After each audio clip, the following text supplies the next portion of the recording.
8 for a Sonic Allowed tournament. I think this might be the this might be the first one to go. Yeah.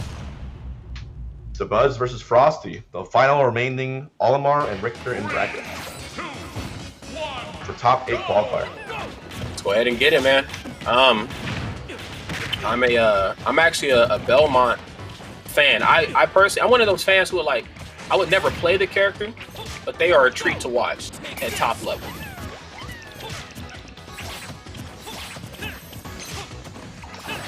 Alrighty. Frosty talks everything at him, plus in the kitchen sink here, and this is what you have to do when you play a character like the Belmonts. You know, these projectiles that you have, stuff out your opponent. You know, kind of a similar play style to what Dabuz is probably going to bring to the table. Use your projectiles to build up the wall and stuff out your opponent, and then find a setup and just close it out. So what we most notably see here, a lot of times from the Belmonts, we see like Holy Water into like aerial at some of the earlier percents. We'll usually see forward smash at later. Oh my God, or up smash can do it too. Now, there's I believe, an interesting property here. So people might, you know, for long term, are like, what's the difference between Richter and Simon? They're basically the same character, didn't even need a slot. Dabuz takes first stock. One difference is that Holy Water that he throws, they have different elemental properties, from what I understand. So yeah, I believe one of those properties is that Olimar's red Pikmin won't get affected by it. Because it's blue and not red, or he will get affected by it, from what I understand. Right. It was discussed a while ago, but it's funny to see one of the few times that actually might make a difference in the matchup.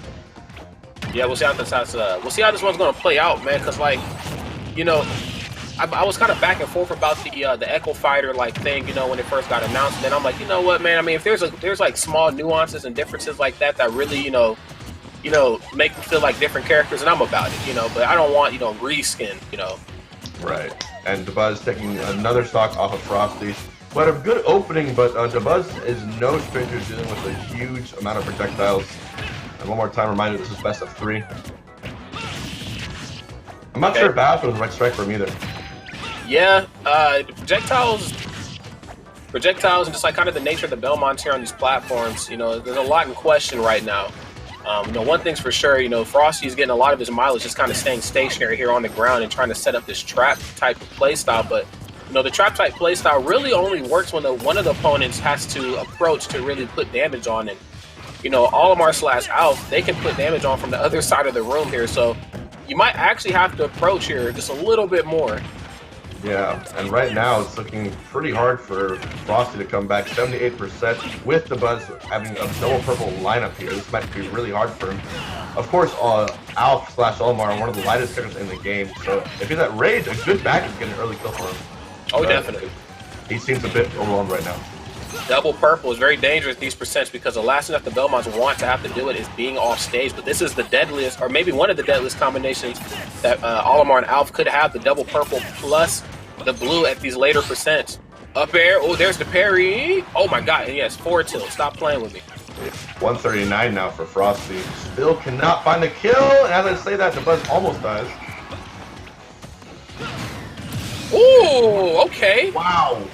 Hold on a second. Eating him off the side. That's going to do it. Okay, Frosty with the gameplay as cold as ice, living up to the tag. I'm about it. I'm with it. You know, was able to at least get him down to 1 stock. We'll see if he can kind of apply that type of mentality over here to game number 2. Yeah, for sure. It was actually very respectable. But between matches, I just want to give a quick thank you to the subs in between. Zyle, Michael Crew, Evil Septile, Carrots and a Furry Retro 249, Nestle PK, Yellow KY, Quadruple, Fantastic One, Sanchez, and Bosheru for the Prime. Thank you guys very, very much. I do appreciate myself and Team Liquid. All support has gone this whole weekend. Approaching 7K subs. That's actually pretty crazy. So we're gonna see maybe no character counter pick, especially not from Dabuz, but I think Frosty with the Battlefield strat didn't realize just how well Dabuz can maneuver in and over the platforms. Might want a little more space here. Maybe a little more open. Maybe even FD. Yeah, you know, FD wouldn't entirely be too bad.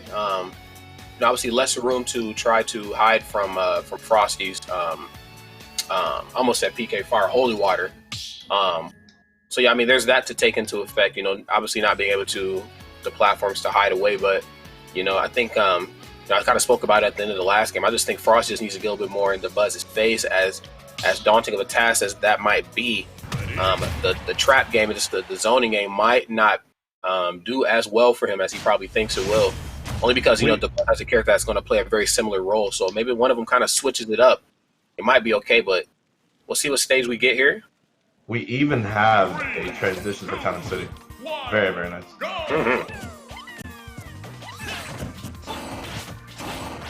Yeah, getting a little more space here, a little more open spread of platforms. The axe that Richter throws might have a better time landing here.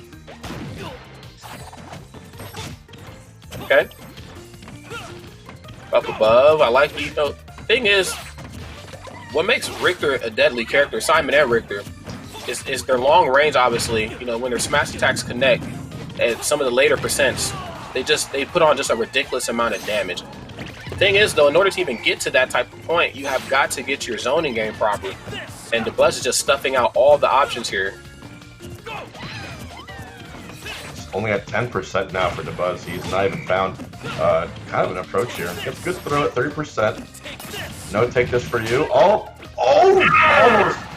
Would that have actually killed? I don't know if it would have killed. Maybe.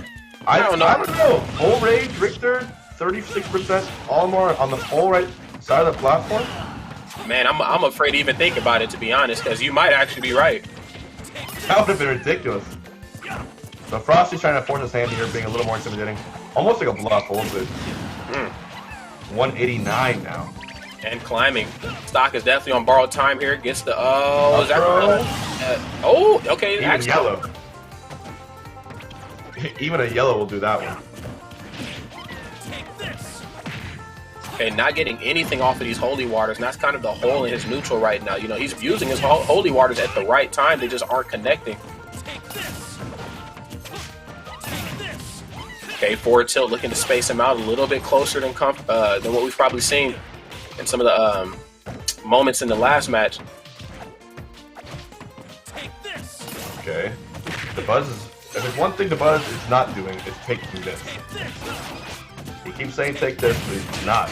Okay, finally one connects, and you notice the first time that move connected, it actually resulted in death. Oh my goodness, rest in peace that red Pikmin.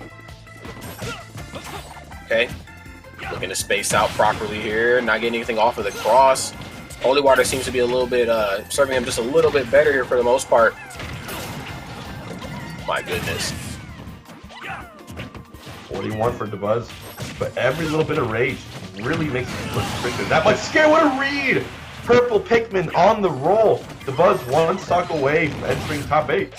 Yeah, and doing it in such a dominant fashion as well. Again, no disrespect to Frosty here in this game, but Dabuz is just kind of on the money right now. Rolls right out of the way of that forward smash, but those smash attacks are one of those types of attacks that where they have to actually where the hitboxes actually make sense. Unfortunately, in a game where I can F smash you with Link, and if you're standing too close behind me, you'll actually get sucked in front. Oh! Drama. Now this ain't good. Wait, are we out? They just kicked us out. I like drama, but actually that might have it was either the spectator or it was the player. I'm gonna confirm this. They are still playing according to the production. So that's us that got kicked out. So now we can only hope and pray. Hands together, chat, for your favorite player to win this. Whether it's Dabuz or Frosty. Now, the last thing I remember seeing is that Dabuz did have a lead there. But, yeah. Hold on. We do have Dabuz's stream here. Give me 1 second. Oh, yeah. Let's jump over to that. I'm about to put it on the camera for you. I'm about to put it on the webcam for you while they're loading it up. All right. Dabuz. Dabuz won, actually. Dabuz won. I think I caught him jumping. That was the goal. All right. Dabuz won. No, he had no pop off there too. He just said, I think I got him jumping. So good stuff to Dabuz, winning it 2-0 once again. And yeah, sometimes every once in a while there's times where spectators get kicked out, but luckily when a spectator gets kicked out, the match continues. So We have one more match to go, I believe, before we start our top 8 bracket prepared. So that's going to, because JW and J Boss, the two J's, are fighting off stream. Now we're going to have our last match of stream of top 32, which will be Yez versus Lade. Yez, being the highest placing Ike thus far, was able to 2-0 Meister, lost the best nest